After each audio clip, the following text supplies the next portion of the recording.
জলে থই থই অবস্থা কাটলিছড়া প্রাথমিক স্বাস্থ্য কেন্দ্রে। টানা বৃষ্টিতে জলমগ্ন স্বাস্থ্য কেন্দ্রের চত্বর। হাসপাতালের ভেতরে হাঁটু সমান জল। স্বাস্থ্য পরিষেবা থেকে বঞ্চিত এলাকার লোকজন। প্রয়োজনীয় টেস্ট, চেক আপ থেকে ওষুধ বিতরণ সবেতেই দেখা দিয়েছে মারাত্মক অচলাবস্থা। প্রাক্তন বিধায়ক সুজামউদ্দিনের বিরুদ্ধে গাফিলতির অভিযোগ করা হলেও নেওয়া হয়নি কোনো কার্যকরী পদক্ষেপ। তাই সমস্যা চরম আকার ধারণ করেছে অভিযোগ স্থানীয়দের।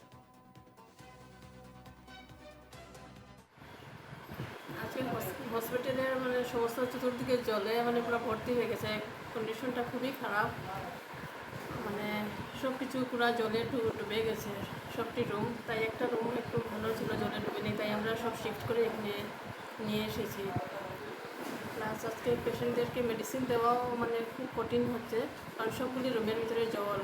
আর টেস্ট করা বা আমাদের লেবার রুম যেটা আছে, ডেলিভারি রুম, ওই রুমটা জল ঢুকে গেছে।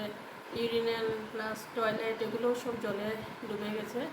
তাই আমাদের জন্য ডিউটি করাটা অনেক কঠিন হয়ে দাঁড়িয়েছে।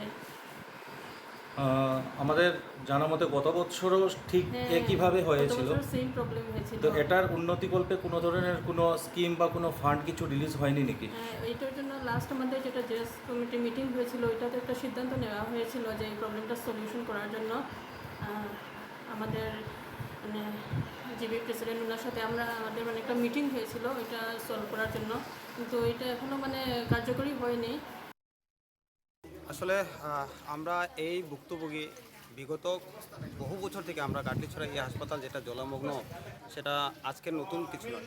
তবে এই মুহূর্তে আমাদের বর্তমানের বিধায়ক মিলন দাস, হাইলাকান্দির বিধায়ক মিলন দাস ফোন যুগে জানিয়েছেন উনি বর্তমানে বিধানসভায় আছেন এবং উনি আগামীকাল উনি দিল্লিতে যাবেন, একটা ট্রেনিং আছে ওনার। তবে উনি সেখান থেকে ফিরে এসে যেগুলো করতে লাগবে, এই শুধু হাসপাতাল নয়, কাটলিছড়ার স্বার্থে যেগুলো কাজ করতে লাগবে, যেগুলো ড্রেন আছে, যেগুলো বন্ধ ড্রেন আছে, সেগুলোর ক্ষেত্রে উনি কাজ করবেন। এবং না কার গাফিলতিতে বছরের পর বছর এভাবে আমাদের যেটা স্বাস্থ্যকেন্দ্র রয়েছে জলে প্রত্যেক বছর জলে ভর্তি হয়ে যায়? এটা আসলে গাফিলতি বলতে গেলে যদি বলি, আমাদের প্রথম গাফিলতি থাকে আমাদের স্থানীয় বিধায়ক। তো আমাদের যিনি বিধায়ক ছিলেন আগে, উনি ছিলেন সুজামউদ্দিন লস্কর মহাশয়। ওনাকে বারংবার এখানে অভিযোগ আনা হয়েছিল হাসপাতাল কর্তৃপক্ষের দৌলতে। আমিও এই হাসপাতালের সঙ্গে জড়িত আছি বহু বছর থেকে, কিন্তু বারবার ওনাকে অভিযোগ করলেও উনি সেটা সমাধান করতে নারাজ, অনীহা প্রকাশ করেন। এবং প্রধান ছিল আমাদের এমএলএ। তো উনি এমএলএ যখন থাকাকালীন উনি ব্যর্থতা প্রমাণ হয়েছে, যার জন্যই জনগণ এবার আমাদের এমএলএকে পরিবর্তন করেছেন।